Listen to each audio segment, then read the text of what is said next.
Hello everybody. आज नया content हम लेंगे।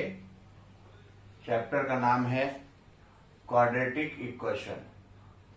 क्वाड्रेटिक इक्वेशन के अंदर आप लोगों को पहले पूरे चैप्टर का मैं कॉन्सेप्ट बताऊंगा और कॉन्सेप्ट को किस तरह से अप्लाई करना है क्वेश्चंस में, वो स्टेप बाय स्टेप आगे बताऊंगा। तो यहाँ पे सबसे पहले हम शुरू करेंगे क्वाड्रेटिक इक्वेशन के बारे में थोड़ा सा डिस्कस करते हैं कि क्वाड्रेटिक जो मीनिंग है ये कहाँ से आया हुआ है। तो क्वाड्रेटिक जो होता है आपका, ये प्रीवियस क्लास में हम पढ़ चुके हैं। जो क्वाड्रेटिक पॉलिनोमियल के बारे में आप लोग परिचित हैं, तो वहीं से इसकी उत्पत्ति हुई है, वहीं से इसको जनरेट किया गया है। अब आगे के स्टेप किस तरीके से हैं, कैसे हम इसको निकालेंगे, किस तरीके से इसकी वैल्यू निकलेंगी, वो हम सारी चीजें देखेंगे। तो यहाँ पर देखिए स्टेप बाय स्टेप मैं बता रहा हूँ कि क्वाड्रेटिक इक्वेशन जो है वो कैसे बनी। तो इसके लिए पहले हम प्रीवियस क्लास से ले चलते हैं आपको हम। तो यहाँ पे पॉलिनोमियल, क्वाड्रेटिक पॉलिनोमियल, ये आपको P मीन्स पॉलिनोमियल हो गया, X वेरिएबल हो गया इसके अंदर, और ये वैल्यू हुआ करती थी, आपको याद होगा, ax square plus bx plus c, इस तरह से लिखते थे। तो क्वाड्रेटिक पॉलिनोमियल का रिप्रेजेंटेशन ये था। लेकिन इसके साथ एक मिस्टेक होती है, और वो जनरली मिस्टेक बच्चे बस इतना लिख के छोड़ देते हैं, और जबकि ये इनकम्प्लीट है, इसको यहाँ पे कंप्लीट करना चाहिए कि जो ये a है आपका एक्स स्क्वायर का कोफिशिएंट, इसकी वैल्यू कभी भी 0 नहीं हो सकती, नॉट इक्वल टू 0। बाकी कोई वैल्यू हो सकती है इन रियल नंबर्स के टर्म्स में, लेकिन इसकी वैल्यू 0 यहाँ पर नहीं हो सकती। तो ये रिप्रेजेंट करना यहाँ पर बहुत जरूरी है। जब तक आप इसको नहीं लिखते हो तब तक ये चीज रॉन्ग है। अब आप देखिए यहाँ पे नेक्स्ट स्टेप में, अगर हम इस पार्ट को, पॉलिनोमियल को 0 के बराबर कर देते हैं, इफ px इक्वल टू 0, तो ये क्या बन जाएगा आपका 0 equal to ax square plus bx plus c, ये बन गया। और इसमें हम लिख देंगे जितने भी ये कोफिशिएंट x वेरिएबल के साथ में है या उसके अलावा, जैसे c लिखा हुआ है, तो ये सब क्या है वो भी लिखना पड़ेगा, ABC, या ऐसे आप लिख लीजिए यहाँ पे where A B C are real numbers, ये रियल नंबर्स हैं आपके। अब ये यहाँ पे देखते हैं, इसको थोड़ा सा करेक्ट फॉर्म में लिख लेते हैं, तो ये आ जाएगा और करके ax square plus bx plus c equal to 0।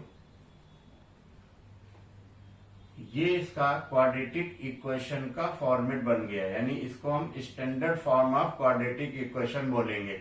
तो ये standard form of quadratic equation है, इसको हम ध्यान से समझ लें। x इसके अंदर वेरिएबल है, वेरिएबल आप जानते ही हैं, वेरिएबल यानी जिसकी वैल्यू चेंज होती रहती है उनको वेरिएबल बोला जाता है। और इनके साथ ये जो ABC लगे हैं, ये इनके x के कोफिशिएंट्स हैं, और c मीन्स कांस्टेंट टर्म है, इसके साथ कोई भी वेरिएबल नहीं है, इक्वल टू 0। इस तरह से इसको हम अरेंज करेंगे। किस तरह से करेंगे, पहले एक्स स्क्वायर के साथ a होना चाहिए, फिर x के साथ b होना चाहिए, फिर c होना चाहिए, इक्वल टू 0 होना चाहिए, उस साइड राइट साइड 0 होना चाहिए। तो ये आपका फॉर्म बन गया। अब हम इसमें ये देखते हैं कि अगर ये रीअरेंज लिखा हुआ है, स्टेप्स आगे पीछे हैं, तो इसको पहले हम इसी फॉर्मेट में अरेंज कर लेंगे, उसके बाद क्वेश्चन को लगाना शुरू करेंगे। कहीं गलती ये ना हो जाए कि इसको अरेंज नहीं किया और ऐसे ही हम आगे स्टेप बढ़ा गए, तो क्वेश्चन हमारा गलत हो सकता है। तो आप यहाँ पे आइए, देखिए ध्यान से। कि इस तरह से आपको इसको अरेंज करना है। अब इसमें x की वैल्यू निकालनी है, क्योंकि ये इक्वेशन हो गई, इक्वल टू 0 आ गया तो ये इक्वेशन के फॉर्म में कन्वर्ट हो गई, और यहाँ पर 0 नहीं था इसलिए इसको हम इक्वेशन वर्ड नहीं बोलेंगे, क्वाड्रेटिक पॉलिनोमियल बोलेंगे। तो ये दोनों में डिफरेंस है, पहले ये चीज क्लियर होनी चाहिए आपको। अब आइए यहाँ पर देखते हैं, तो इसकी वैल्यू को निकालने के लिए, यानी x की वैल्यूज निकालने के लिए हम इसमें मेथड्स लगाएंगे। जैसे बाय फैक्टराइजेशन, सिंपल फैक्टर करके हम इसको निकाल सकते हैं, स्प्लिटिंग मिडिल टर्म से भी निकाल सकते हैं, और कंप्लीटिंग द स्क्वायर मेथड से भी इसकी वैल्यू निकल सकती है। और एक है इसमें जो नया कॉन्सेप्ट आएगा, फार्मूला मेथड। उसी मेथड को हम यहाँ पर अप्लाई कर रहे हैं और उसी से हम सारी वैल्यूज को फाइंड कर लेंगे। वो इजिली है, थोड़ा आसानी से निकल जाता है, उसमें वैल्यू हमें डायरेक्ट पुट करनी है और इससे वैल्यू हम जनरेट कर लेंगे उसको, और कैलकुलेशन इजी हो जाएगा। अब आप यहां देखिए, तो इसकी कंडीशन क्या आ गई, यानी मैक्सिमम पावर जो वेरिएबल आपका होगा, ये इसकी कंडीशन बनेगी, जो वेरिएबल आपका है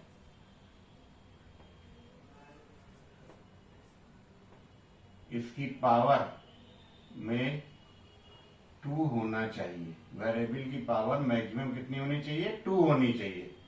2 के बाद फिर वो डिसेंडिंग ऑर्डर में आ जाएगा, 1 हो जाएगी, फिर उसके बाद कांस्टेंट हो जाएगा और फिर 0 हो जाएगा। तो वेरिएबल की पावर 2, मैक्सिमम पावर उसकी 2 होनी चाहिए, तो वो क्वाड्रेटिक बनाएगी, अदरवाइज फिर वो क्वाड्रेटिक नहीं होगी। तो ये इसकी कंडीशन भी आपको ध्यान में रखना है। अब हम नेक्स्ट स्टेप पे आते हैं कि वैल्यू कैसे निकाली जाए। तो वैल्यू के लिए हम इसमें फार्मूला यूज करेंगे, फार्मूला मेथड।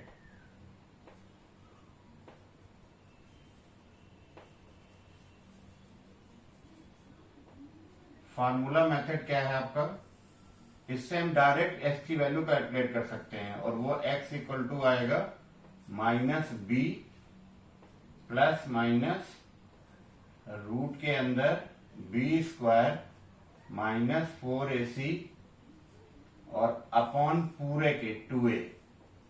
कंप्लीट अपॉन लगाएंगे, यहां से नहीं लगाएंगे, पूरा कंप्लीट डिवाइड करोगा, अपॉन 2a आ जाएगा। इस तरीके से इसकी वैल्यू हम यहां से कंपेयर करके a b c की वैल्यू निकालेंगे, जो भी क्वेश्चन दिया होगा, और उसको हम इसमें पुट करेंगे और कैलकुलेट करने के बाद x की वैल्यू इसमें से निकाल देंगे। अब इसकी आती हैं कि इसमें 3 कंडीशंस बनेगी। पहली कंडीशन क्या बनेगी कि ये किस तरीके की वैल्यूज आएंगी। अब पहली कंडीशन है कि एक, अच्छा इसके अंदर एक और काम जान लीजिए, ये जो वैल्यू होती है आपकी b स्क्वायर -4ac, इसको हम d के बराबर लिखते हैं, डिस्क्रिमिनेंट।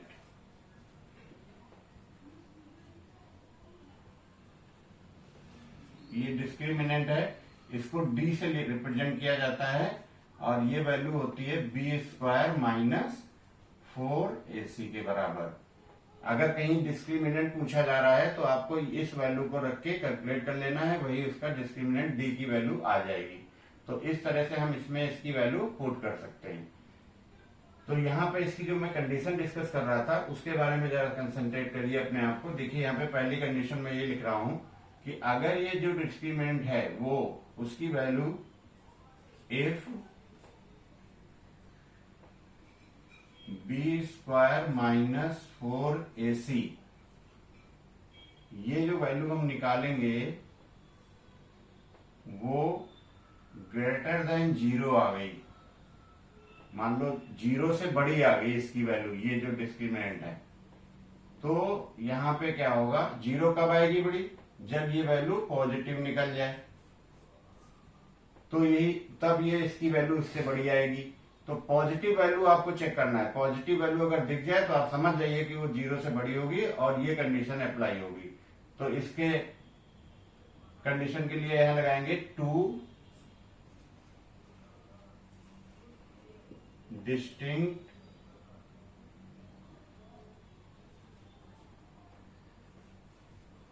रियल रूट्स होंगे। ये 2 डिस्टिंक्ट रियल रूट्स इसके फॉर्म होंगे। 2 डिस्टिंक्ट रियल रूट का मतलब समझ लीजिए कि जो इसमें x की वैल्यूज निकलेंगी, ये दो वैल्यू आएंगी इसके अंदर, जितनी मैक्सिमम पावर होती है उतनी वैल्यू निकलती हैं। तो जैसे इसकी मैक्सिमम पावर कितनी है 2, तो दो वैल्यूज आएंगी और दोनों वैल्यू क्या होंगी, डिस्टिंक्ट रियल रूट होंगी। इसका मतलब है कि दोनों वैल्यू अलग अलग होंगी, सेम नहीं हो सकती हैं। तो इसकी ये जो है दोनों वैल्यू अलग अलग निकलेंगे। तो इसको हम इस तरह से रिप्रेजेंट करेंगे और इसको हम एक नाम दे देते हैं कि इसका नेचर पूछा जाएगा। तो नेचर जब पूछा जाएगा तो आप इसी कंडीशन को लेकर के ये कंडीशन लिख देंगे उसके अंदर। अब दूसरी कंडीशन इसमें क्या बनती है कि इफ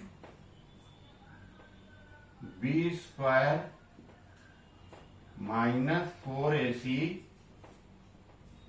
इक्वल टू 0 आ जाए, ठीक एक्यूरेट 0 आ गया कट के, तो इस केस में आपको क्या लेना है, यहां पे 2 इक्वल रियल रूट्स लेना है। यानी दोनों वैल्यू जो x की आएंगी वो दोनों क्या होंगी, वो उसकी इक्वल होंगी, यानी बराबर होंगी। जो वैल्यू पहली होगी वही वैल्यू सेकंड उसकी दूसरी वैल्यू भी हो जाएगी। लेकिन ये कब होगी, जब ये इसकी वैल्यू पूरी ठीक इक्वल टू 0 आएगा तब। तो ये कंडीशन इसकी बहुत इंपॉर्टेंट है, इसको जरा ध्यान से समझिएगा, क्योंकि इसके लिए 2-3 तरीके की प्रॉब्लम भी बनती हैं। आगे मैं डिस्कस करूंगा जब वीडियो बनाऊंगा अगली। अब आइए यहाँ पे तीसरे स्टेप की बात करते हैं। तीसरे स्टेप में यहां पर देखते हैं, अगर इसकी वैल्यू, और 1 मिनट इसमें एक काम यहीं पे कर देते हैं हम कि वो दोनों इक्वल रियल रूट्स जब निकलेंगे तो दोनों क्या निकलेंगे। तो उसके लिए आपको यहीं पे एक काम करके मैं दिखाता हूं। ये वैल्यू यहां से इस फार्मूले से निकलनी है, तो यहां पे अप्लाई कराता हूं मैं, x equal to minus b plus minus root b square minus 4ac और अपॉन में 2a पूरे के। और इसकी जो कंडीशन निकली वो क्या निकली इस केस के लिए कि बी स्क्वायर माइनस 4ac की वैल्यू क्या है, 0 है, ठीक। तो यहाँ पे बी स्क्वायर माइनस 4ac की जगह पे हम ये वैल्यू पुट कर देंगे 0। तो ये आ जाएगा आपका minus b plus minus root 0 और अपॉन में 2a। इसको इक्वल के बराबर ले लेते हैं और ये इक्वल टू कैलकुलेट हो गई। ये तो रूट 0 का 0 हो जाएगा और किसी भी डिजिट में अगर 0 को ऐड करें या सब्ट्रैक्ट करें तो वही नंबर आ जाएगा। तो इसका वैल्यू जो निकलेगा वो माइनस बी अपॉन 2a आ जाएगा।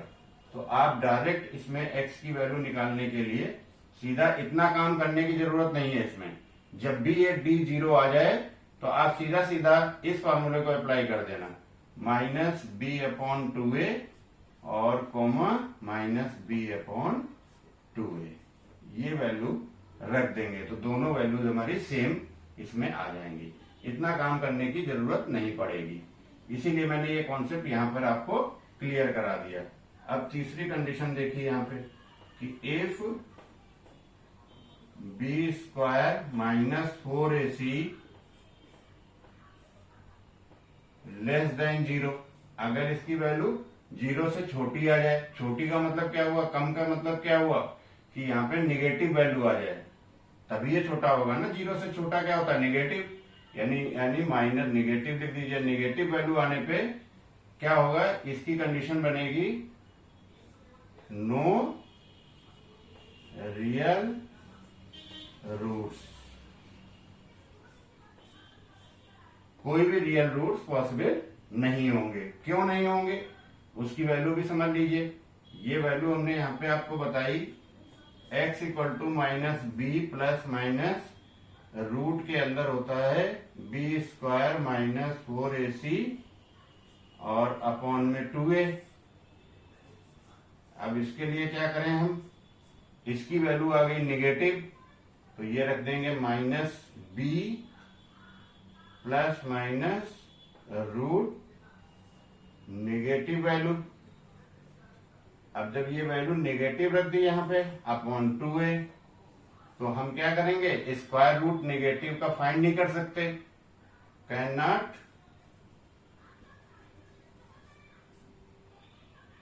डिटरमाइन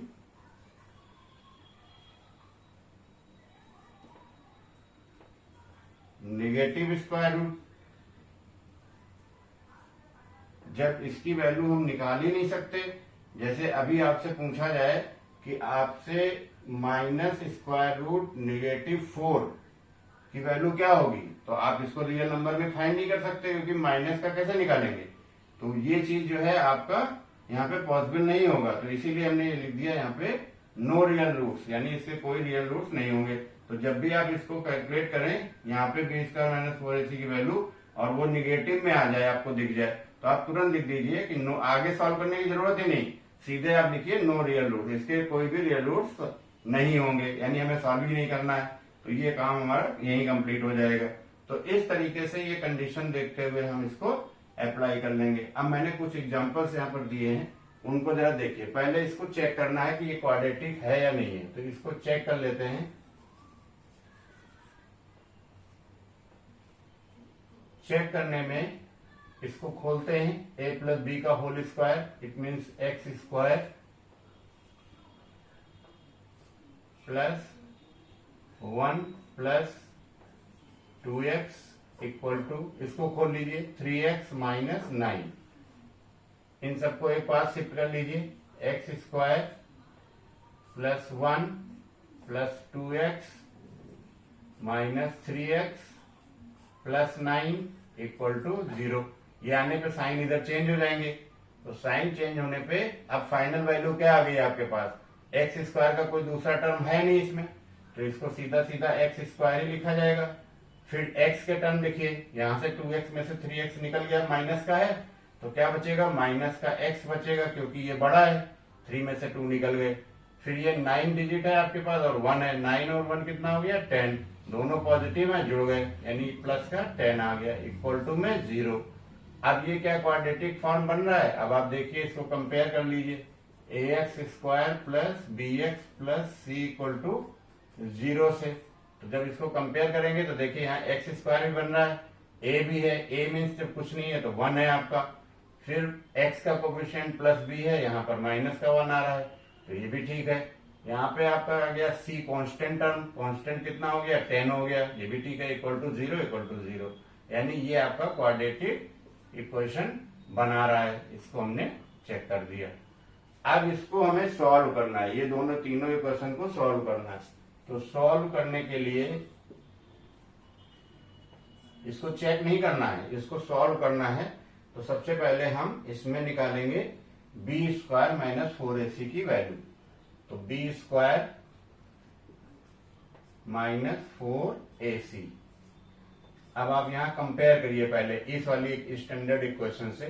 तो a कितना है आपका यहाँ पे 2, तो a आपका 2 आ गया, b कितना हो गया माइनस का 3, साइन के सहित लिखेंगे, ये कंपेयर करने में ध्यान रखना है, और c की वैल्यू आपकी आ गई 5, क्योंकि c आपको प्लस का 5 दिया है। अब ये वैल्यू यहाँ पे पुट कर दीजिए, तो b की वैल्यू डालेंगे -3 का स्क्वायर -4, इनके बीच में कोई साइन नहीं है, मल्टीप्लीकेशन लगाइए, 4 इंटू a और c, a आपका हो गया 2 और c हो गया आपका 5, तो ये आ जाएगा कितना आपका, यहीं पे कैलकुलेट कर देता हूं, माइनस का स्क्वायर प्लस हो गया 3 का 9 और फिर माइनस, और ये 10 हो गया, और ये 10 का 4 से मल्टीप्लाई कर दिया, 40 आ गया।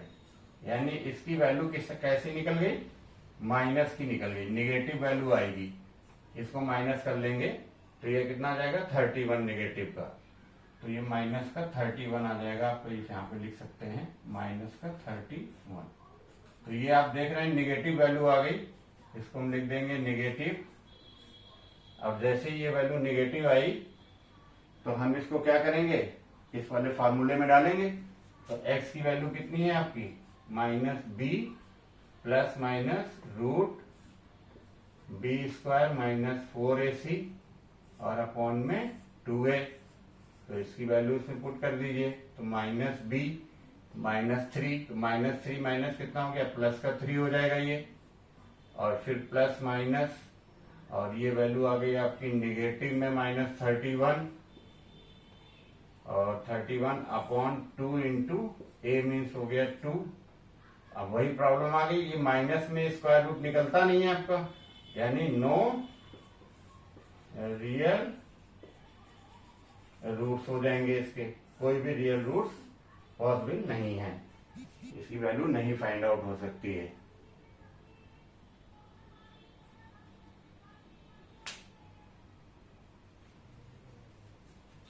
अब आप सेकेंड इक्वेशन को देखिए, यहां पर सेकेंड इक्वेशन जो अगला क्वेश्चन है थर्ड, इस पे हम पहले नोट कर लें। तो ए आपका आ गया 3, बी आ गया आपका -4√3 और सी आ गया आपका 4। अब आप निकालिए इसमें बी स्क्वायर -4ac की वैल्यू। तो जब हम इसकी वैल्यू डालेंगे यहाँ पे तो -4√3 का स्क्वायर -4 मल्टीप्लाई ए हो गया 3 और सी हो गया 4। फिर आगे कैलकुलेट कर लीजिए, माइनस का स्क्वायर प्लस हो गया 4 का 16 इंटू 3 कितना हो गया 48 माइनस ये आ गया 4 3 जा 12 और 12 इंटू 4 48, यानी ये प्लस माइनस के कैंसिल आउट हो गए, यानी वैल्यू आ गई एक्यूरेट 0 आ गई वैल्यू। अब जब इसकी वैल्यू एक्यूरेट 0 आ गई तो उस केस में कौन सी कंडीशन लग रही है, देखिए यहाँ पे ये 0 था तो 0 के केस में 2 इक्वल रियल रूट्स बनेंगे इसके। तो 2 इक्वल रियल रूट्स के लिए हम इसकी कंडीशन, इसको जरा नीचे लिख देता हूं यहाँ पे +3 = 0 और इसको यहां से साफ कर देता हूं।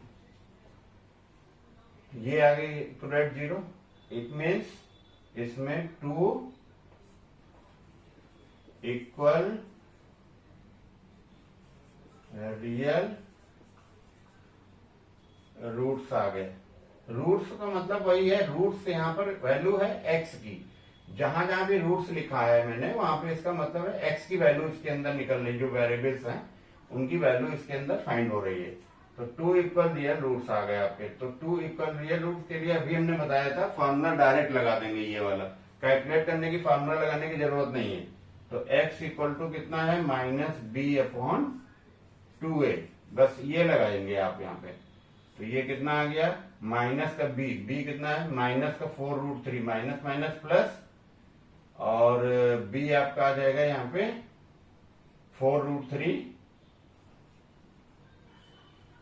और अपॉन में 2 इंटू ए,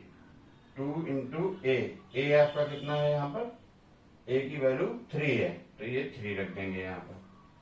इसको √3 से ऊपर नीचे मल्टीप्लाई कर लीजिए, 4√3 इंटू √3 और नीचे भी √3 लगा दीजिए। तो अगर इसको कैंसिल आउट कर दें तो वही बात लिखी रहेगी इसमें 2 इंटू 3।